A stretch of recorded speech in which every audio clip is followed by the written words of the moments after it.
Bismillahirrahmanirrahim. Assalamualaikum warahmatullahi wabarakatuh. Saya Raka Ditama Iskandar dari kelas DTP 1. Saya akan menjelaskan tentang studi kasus MADM, yaitu multi attribute decision making. Pertama-tama saya ucapkan kepada Allah Subhanahu wa taala yang selalu senantiasa memberi saya kesehatan, rezeki dan juga nikmat iman Islam yang saya rasakan pada saat ini. Kedua, tidak lupa selawat serta salam kepada Nabi Muhammad SAW. Dan saya juga tidak lupa berterima kasih kepada orang tua saya, guru-guru saya, dosen-dosen saya tercinta yang selalu mendoakan kita semua menjadi murid dan manusia yang berbakti dan baik. Oke, pertama saya akan menjelaskan apa studi kasus di dalam bab yang ini MADM. Jadi di sini dijelaskan ada sebuah perusahaan makanan ringan yang akan menginvestasikan sisa usahanya dalam 1 tahun.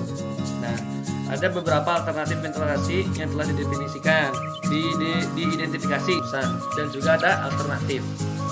Ini dia kriteria dan alternatif. Kita lanjut pada alternatif. Jadi kita lanjut. Ini tabel alternatif dan kriteria. Sebelumnya kita langsung sambil jelaskan bersama. Alternatifnya ada 4 dari A1 sampai dengan 4. A1 yaitu membeli mobil box. Kedua yaitu membeli tanah, yang ketiga yaitu maintenance sarana teknologi informasi, dan yang keempat itu pengembangan suatu produk baru. Nah, kriterianya apa? Yang pertama ada harga, yang kedua ada nilai invest 10 tahun untuk ke depan, yang ketiga yaitu daya dukung terhadap produktivitas perusahaan, yang keempat prioritas kebutuhan, yang kelima ketersediaan atau kemudahan atas mencari ketersediaan barang di pasaran. Nah, seperti yang di buku sudah diterapkan, saya ambil ini nilai harganya atau nilai harga-harga dari suatu barang-barang alternatif atau objek-objek ini sudah tertentu, maksudnya sudah ditentukan, yaitu mulai dari 150 juta, 500, 200, dan juga 350. Nah, lanjut ke ini C2, itu nilai investasi untuk 10 tahun ke depan. Seperti ini, lebih tepatnya seperti change, itu seberapa besar nilai investasi barangnya dalam jangka waktu 10%. Yang pertama itu ada 15, kedua itu 200, yang ketiga 10, yang keempat itu 100. Ini dalam bilangan persen sepertinya Pak ya. Saya juga kurang jelas ini mungkin. Oke, lanjut itu yang ketiga, itu daya dukung terhadap suatu produktivitas. Di sini di sini adalah suatu penilaian. Yang pertama yaitu kurang mendukung, kedua cukup mendukung, ketiga sangat mendukung. Jadi untuk uang ini objeknya uang.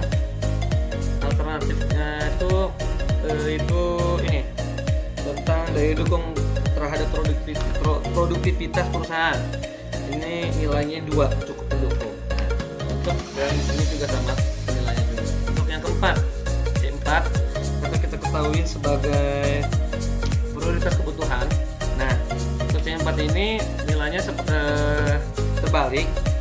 Kalau yang sekarang itu diberi nilainya yang pertama sangat berprioritas, yang kedua prioritas atau netral, yang ketiga cukup berprioritas. Jadi yang paling bawah itu angka yang ketiga.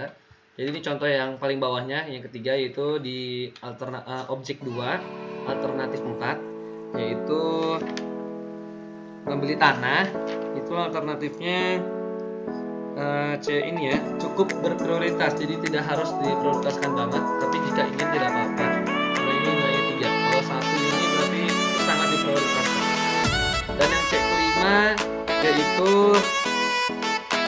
dari objek, kita lihat dari objek 1 membeli mobil box, dan juga C5 ketersediaan kemudahan. Nah, ini harus kita perhatikan, ini dibalikin lagi.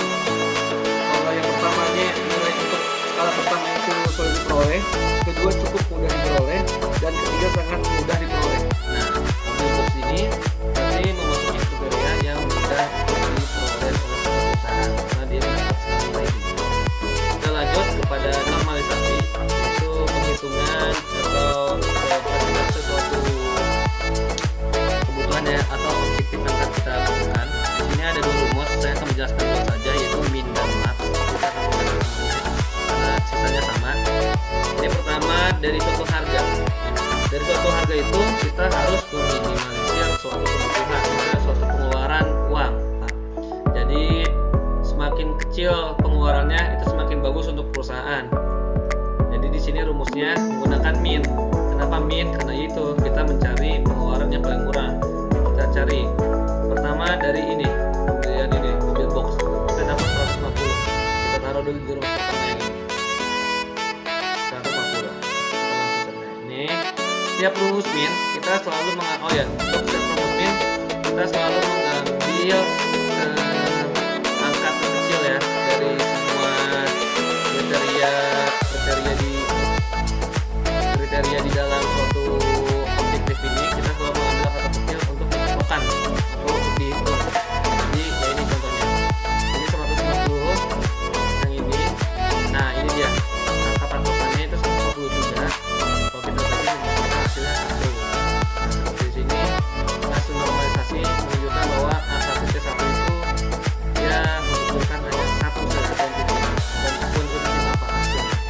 Nah yang kedua itu rumus max. Nah ini keterbalikan dari rumus min. Saya akan menjelaskan yang sama deh, yang ini juga Pak, yang tentang truk. Membeli mobil box maksud saya, truk ya itu sama aja deh Pak. Nah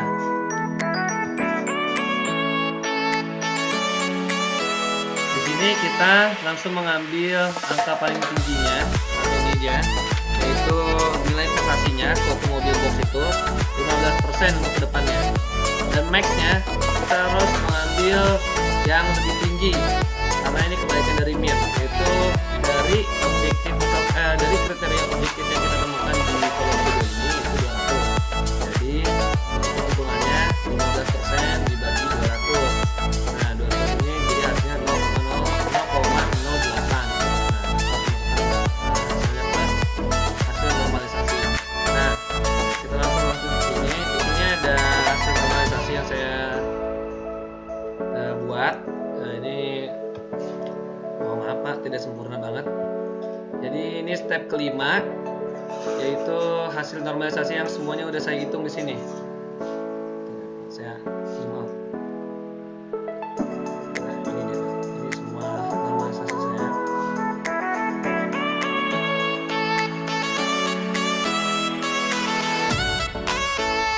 Oke, kita lanjut ke perangkat bobot.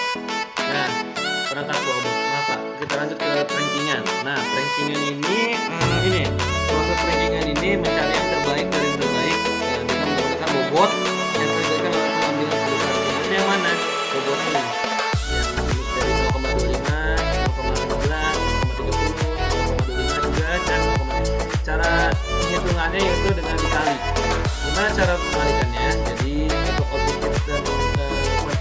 objektif kriteria yang pertama ini, yaitu pertama kita kalikan, kita tulis sama dengan, terus kita klik perangkat bobotnya untuk perhitungan yang pertama, dan juga kita klik hasil normalisasi yang tadi, yaitu 1 di yang pertama ini, dan akan menghasilkan 0,25. Dan kita lanjutkan dan kita teruskan sampai semuanya jadi seperti ini. Jadi ini perangkat bobot atau rankingan. Jadi ibarat seperti persentase di suatu perusahaan yang terbaik lah ini hasilnya. Mungkin seperti itu Pak yang saya tangkap. Nah langsung ke tabel terakhir, yaitu jumlah nilai atau jumlah nilai bobot sum, itu semua penjumlahan angka yang kita dapatkan dari rankingan sebelumnya. Jadi kita akan mengambil yang terbesar. Jadi saya telah menghitung, mohon maaf Pak, saya hitungnya manual karena saya ada beberapa kesulitan. Jadi untuk P1 ini kita mendapatkan 0,68. Dapat dari mana 0,8? 68 ya. Dari mana kita mendapatkan angka 68 ini? 0,68. Caranya dengan cara menggunakan ini dia, rankingan yang di atas ini. Setelah kita jumlahkan, kita mendapatkan hasil ini dengan cara sama dengan sum, terus kita blok dari sini, kita enter. Selanjutnya sampai ke bawah. Dan tahap yang terakhir itu menentukan hasil yang diperoleh dari suatu pengambilan MADM. Jadi setelah kita hitung semua awalnya tadi di jumlah nilai bobot, ternyata yang paling besar adalah yang V2. Apa itu V2? Itu membeli tanah. Tapi untuk yang di buku ini sebenarnya yang terbesar itu V3. Saya juga kurang tahu, ini sepertinya ada salah hitungan di saya atau di buku saya atau sepertinya di saya Pak, karena kan saya masih coba di sana. Nah, jadi Pak, hasil yang terbesar dalam putusan MADM ini itu yang V2 A2.